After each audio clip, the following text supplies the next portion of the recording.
yang telah memberikan kita kesempatan, masih menitipkan nyawa dalam tubuh kita semua, masih memberikan nafas yang berjalan antara kerongkongan kita. Artinya kita masih diberikan kehidupan untuk menikmati indahnya bulan suci Ramadan. Semoga Allah pula lah yang akan memberikan kita kesempatan untuk bisa masuk mengantarkan Ramadan sehingga datang hari raya Aidil Fitri nantinya.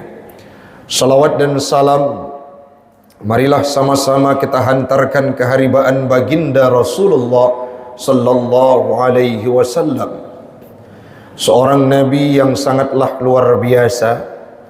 Beliau walaupun titelnya sebagai khatamun nabiyyin, penutup segala nabi-nabi dan rasul, tetapi beribadah tidak mengenal ruang dan waktu. Yang selanjutnya beliau hanya beribadah untuk Allah subhanahu wa ta'ala tanpa mengharapkan balas kasih, pujian, kebanggaan, sanjungan daripada manusia lainnya, dan beliau tidak membutuhkannya. Kepada al dan sahabat beliau sekalian, alim ulama mutaqaddimin dan mutaakhirin yang muktabar kedua-duanya, kita sekarang ini jemaah sekalian sedang ditimpakan dengan sebuah musibah yang luar biasa. Mautul alim musibatul la tujbar. Meninggalnya seorang ulama, orang yang alim, merupakan musibah yang tidak bisa ditempel ataupun diganti.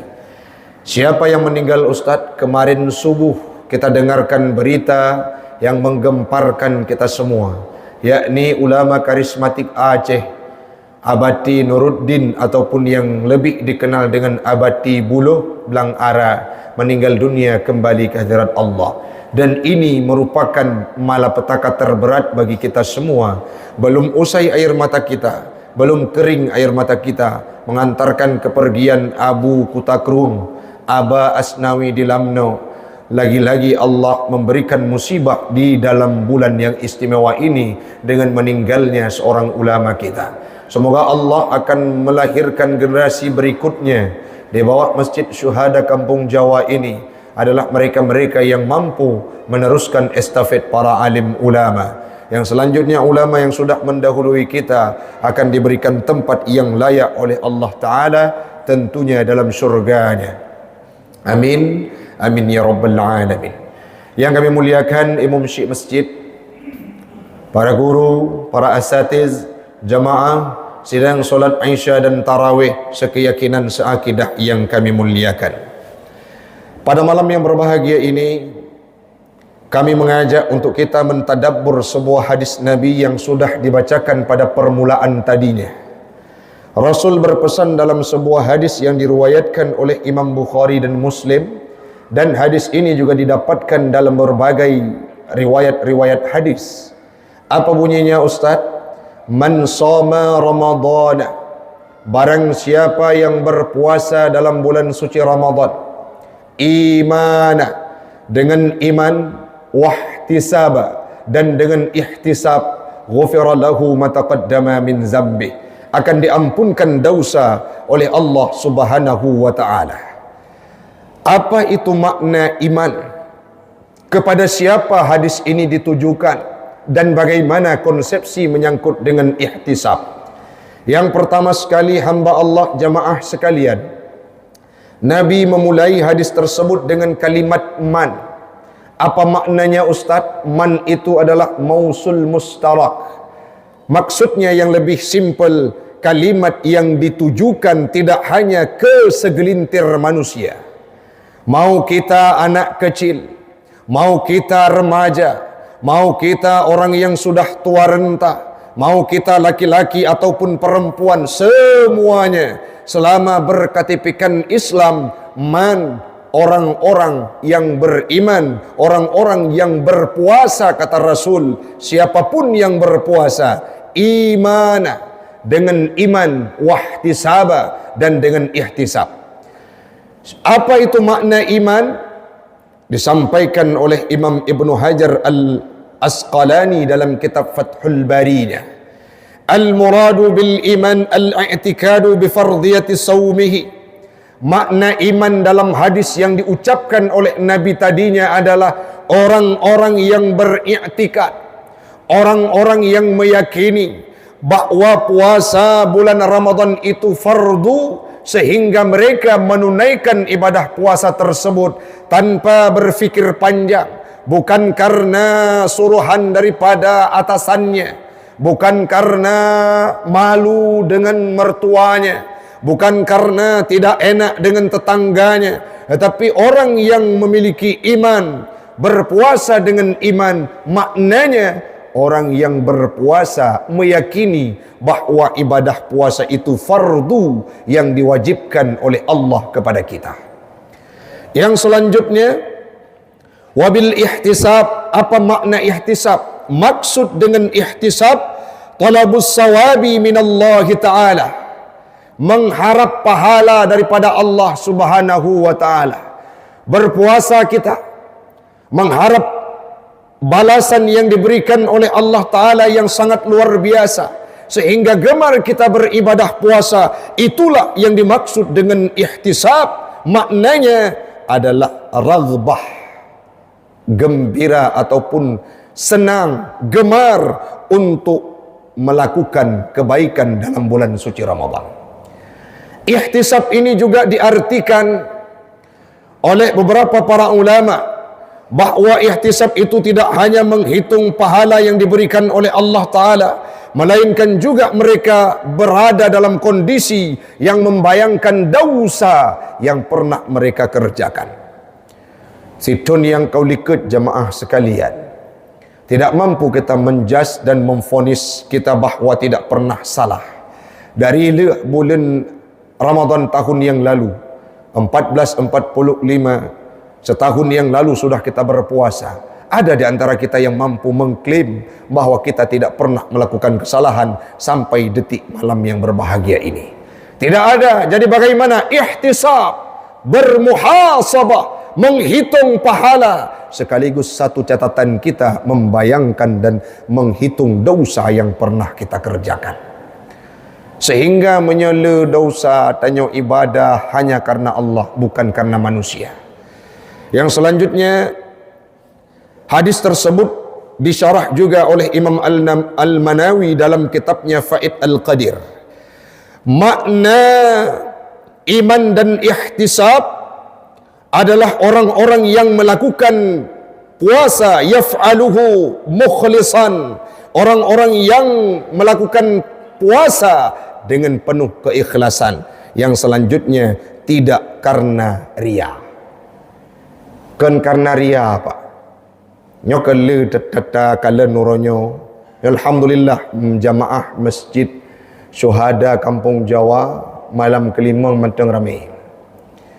Mungkin memang tak meleke beramai tapi ada di antara kita, Bu, ada di antara kita jamaah sekalian yang hanya hadir ke masjid sampai malam kelima, yang mereka berpuasa dengan sungguh-sungguhnya sampai tu uro ketiplu. Bahkan Ustaz ingin dipuji oleh orang lain, berpuasa karena dilihat oleh atasannya, berpuasa karena ingin dipuji oleh orang di sekelilingnya, sehingga muncul semangat untuk beribadah puasa. Yang menyelewat urang ike remok, anak kata oh pegot cara rudah ibabah nak higapnya urang puasa.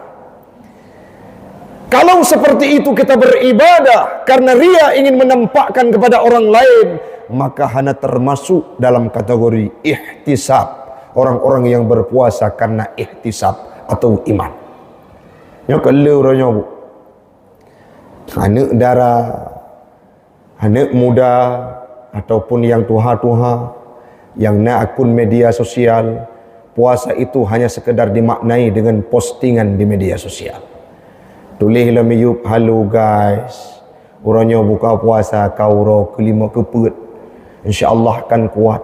Terawih malam ini kami terawih bersama di Masjid Syuhada malam kelima. Waktu cik cuma 2 rakaat lah guys. Lehnya kali geuleng kuimum, kali geuli pagesi, kali geuli mumci kabare. Beile dah pegah haurang tilok-tilok gada. Kalau seperti itu ibadah yang kita kerjakan, maka jangan harap ghufira lahu ma taqaddama min zambi. Diampunkan dosa oleh Allah Ta'ala apabila puasa dengan iman dan ihtisab. Menyana puasa karena perlebih puja orang lain, maah cakap orang syiklun, jauh panggang dari api, kita tidak akan diampunkan dosa oleh Allah Ta'ala. Jadi bagaimana supaya bisa diampunkan dosa oleh Allah Ta'ala?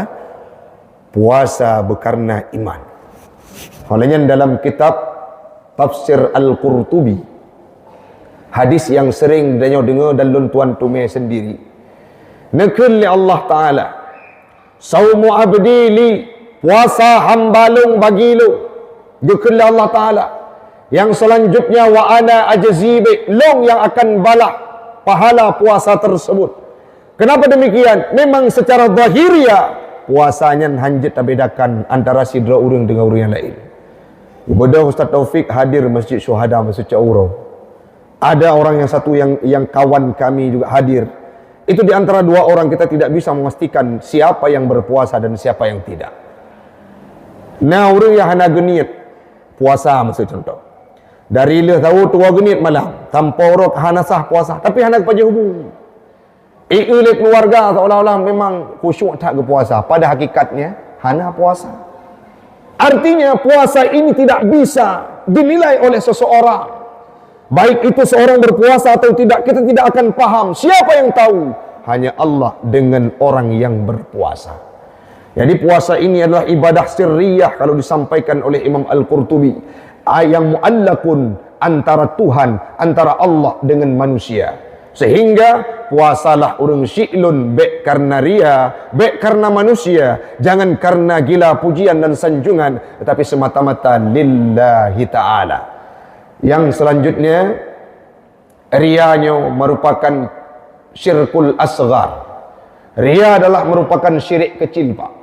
Jemaah sekalian, pakan menan Ustaz, kita beribadah, tujuannya utama ibadah itu diperintah oleh Allah Ta'ala, seharusnya tak ibadah hanya untuk Allah Ta'ala, tetapi dalam satu waktu kita menempatkan orang lain layaknya seperti posisi Tuhan, posisi Allah, yang mana tujuan pertama kepada Allah tetapi diganti dengan tujuan kepada manusia, sehingga rianya adalah syirik ubud. Hati-hati, Pak.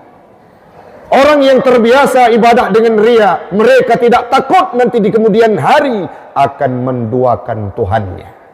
Maka jangan sampai itu hadir dalam kehidupan kita. Lantas bagaimana solusinya Ustaz? Hadirkan kekhusyukan dalam ibadah kita. Baik itu puasa, solat dan segala macam. Walaupun terasa berat, tetapi ingatlah Allah akan membantu kita yang ingin hadir ke hadapannya.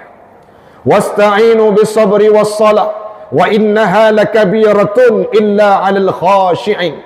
Minta bantulah kepada Allah dengan kesabaran dan solat. Wa innaha, itu semua akan terasa berat kecuali bagi orang-orang yang khusyuk dan ikhlas. Puasa ini 30 hari tidak akan terasa. Dengan qiraah Al-Quran kita, dengan bersedekah kita, dengan berbuat baik kita, dengan melakukan segala takwa dan taat kepada Allah Ta'ala, apabila kita adalah orang pribadi yang khusyuk, yang menghayati, menikmati setiap detik, setiap gerak daripada ibadah yang kita lakukan. Mari malam ini hamba Allah jemaah sekalian, yang hanya tersisa 25 hari ke depan untuk kita memperbaiki diri, beribadah karena Allah, ikhlas dan khusyuk, ihtisab, membayangkan pahala yang diberikan oleh Allah Ta'ala, yang selanjutnya merenungkan segala dosa yang pernah kita kerjakan, sehingga usai Ramadan nantinya akan menjadi pribadi yang takwa dan taat kepada Allah Subhanahu wa Ta'ala. Dilahirkan kembali layaknya seorang bayi yang lahir daripada orang tuanya, fitrah tanpa dosa. Amin, amin ya rabbal alamin. Waktulah yang membatasi kita, sebagaimana disampaikan oleh moderator tadinya, 15 menit tidak terasa kita bersama. Semoga menjadi manfaat bagi pribadi saya dan umumnya kepada jemaah sekalian. Demikian yang dapat kami sampaikan. Wallahul muwafiq ila aqwamit thariq. Assalamualaikum warahmatullahi wabarakatuh.